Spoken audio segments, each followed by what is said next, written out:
Good morning student, welcome back. Today we will learn about some basic journal entries. Journal entries of some specific transaction. First one point is bad debts. If amount is not recoverable at the end of financial year, that is bad debt.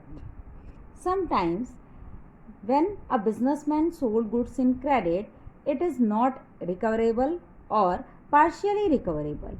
Then the irrecoverable amount is called as bad debt.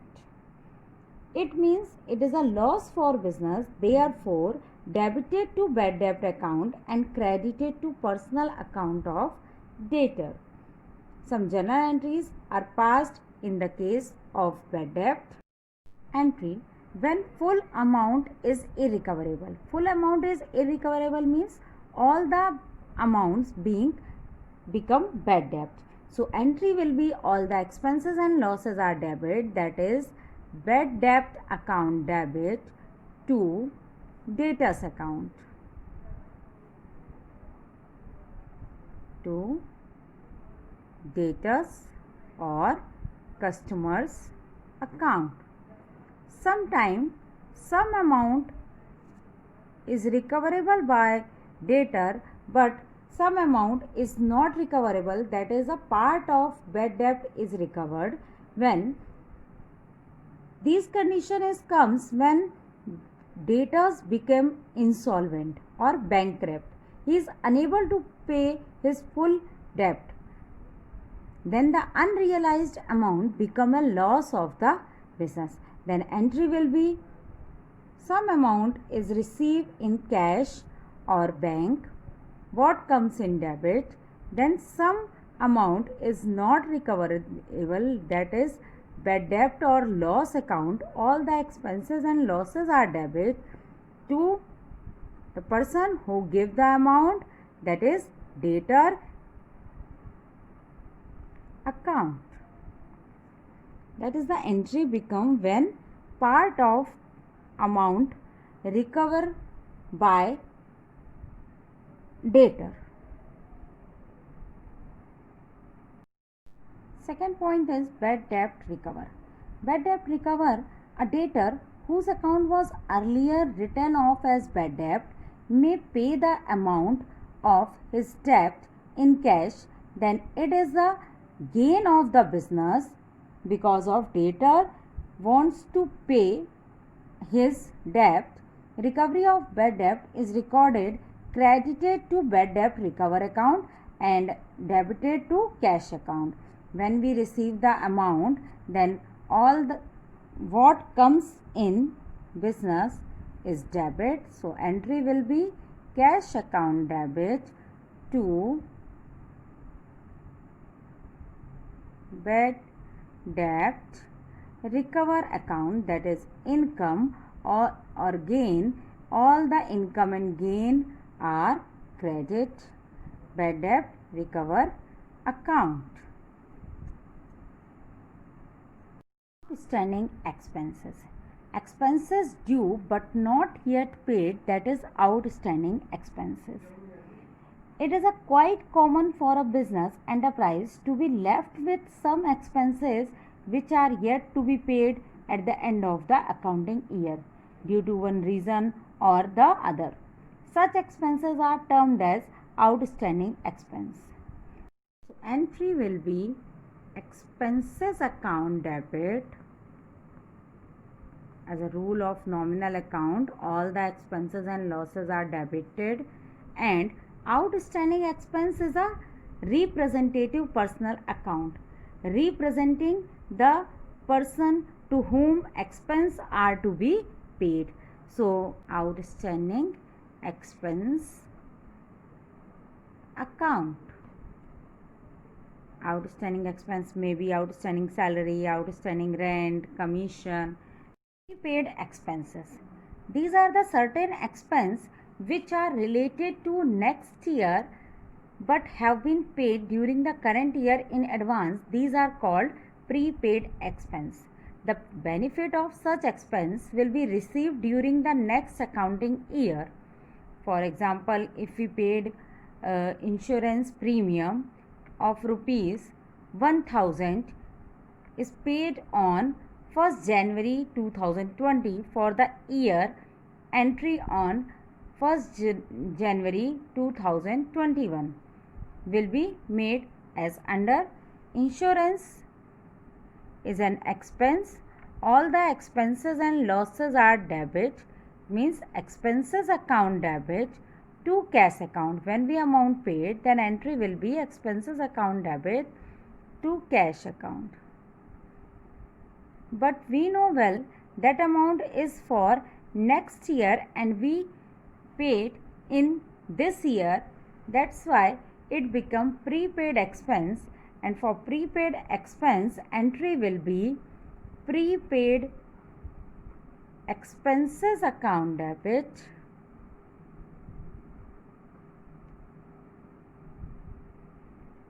to expense account, that is the transfer entry to expense account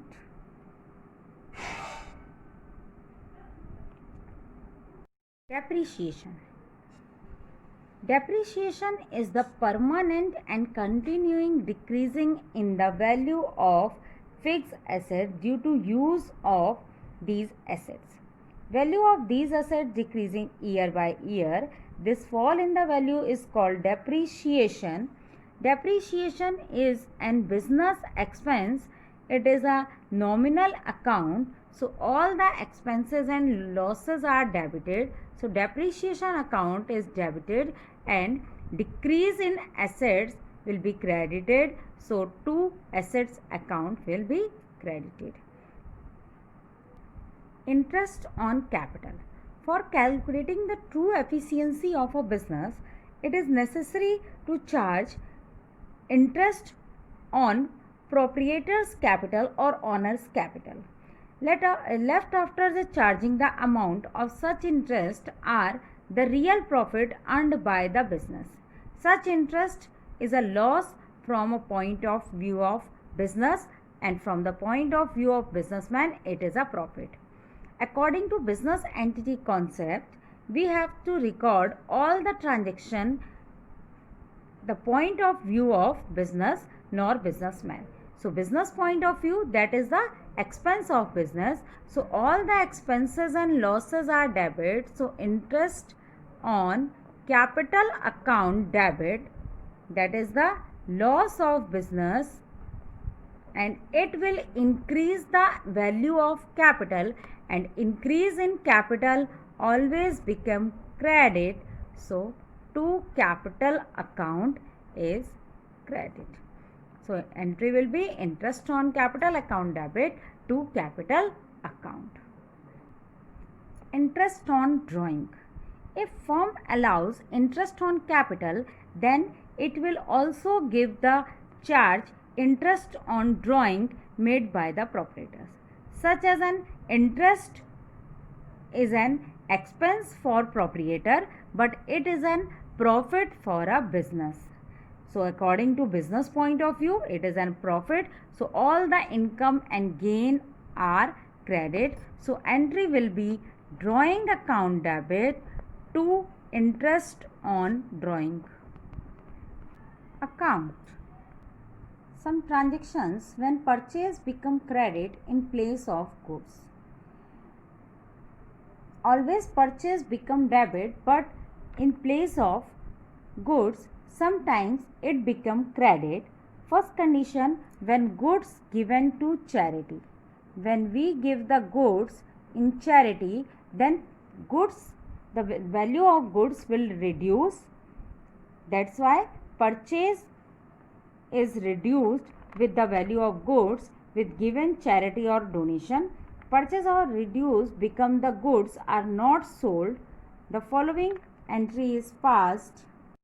Transactions when purchase become credit in place of goods. First one is goods lost by fire. When goods lost by fire, then all the expenses and losses become debit and the amount of goods is reduced, that is purchase is reduced with the value of goods loss by fire. Purchase are reduced become credit, and goods lost by fire is an expense. That's why it's come in debit side. So entry will be loss by fire account debit to purchase account. Same as goods lost by theft. When goods lost by theft, then purchase become credit because goods reduce the value of goods with the value of goods lost by theft. Next one is goods lost by theft. When goods lost by theft, then loss by theft account is debited because loss incurred in increase in expense, and the purchase account is credited because purchase is reduced with the value of loss of goods. Purchase are reduced because the goods are not sold. That's why entry will be goods lost by, in the place of fire, written here theft account debit to purchase account. Loss by theft account debit to purchase account. Next one, transaction goods given as charity. The amount of purchase is reduced with the value of goods given as charity or donation, and charity and donation is an expense or loss. All the expenses and losses are debit. So entry will be charity account debit to purchase account.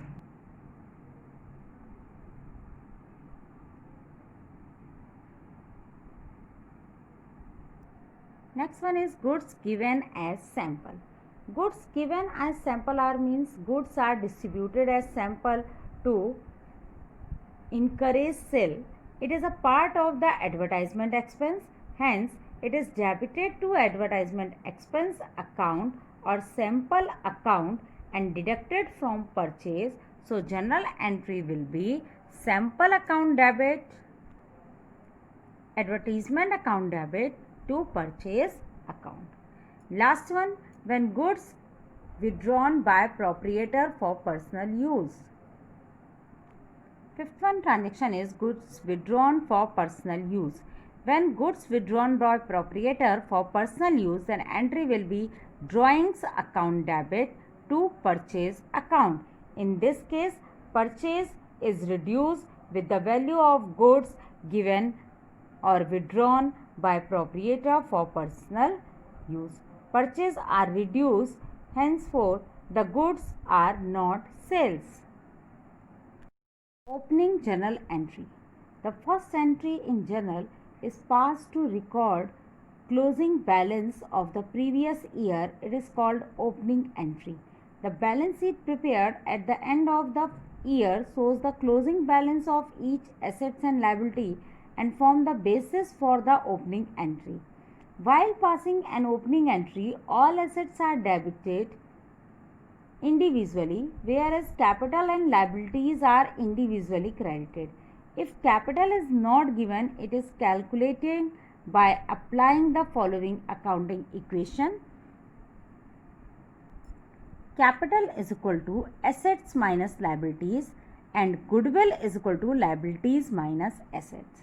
When we record the assets and liabilities in opening journal entry, if assets is more than liability, then capital is a balancing figure that will comes out from difference between assets and liability, and at the time of, if liability is more than the assets, then goodwill comes out from the liability minus assets. Sometimes assets, liability and capital are both given, but assets become more than a liability plus capital, then capital reserve will come out. Capital reserve is equal to assets minus liability plus capital. Capital is given in question, liability also is given in question, but assets is more than the value of liability plus capital, then we write there in credit side capital reserve as a balancing figure. Opening entry will be assets account debit you have to write individual assets, that is land and building account debit, furniture account debit, machinery account debit, and computer account debit, cash account debit, debtors account debit. 2. Liabilities account, you should have to write individual liabilities, that is creditors, bills payable, loan. 2. Capital account, it may be balancing figure. If assets is more than, then capital will come, and if liability and capital both are given but total of assets, it means total of debit side is more than the credit side, then balancing figure will be capital reserve account. One more thing, if credit side is more than the debit side, then balancing figure will be goodwill account debit. So firstly you should have to calculate the sum of all assets and sum of all liabilities, then after differentiate them, then calculate goodwill or capital reserve, being opening entry. At the time of opening entry, the date is always, it may be 1st April 2020, April 1st. You should have to write the amount debit and amount credit. After that, write the total. Clear?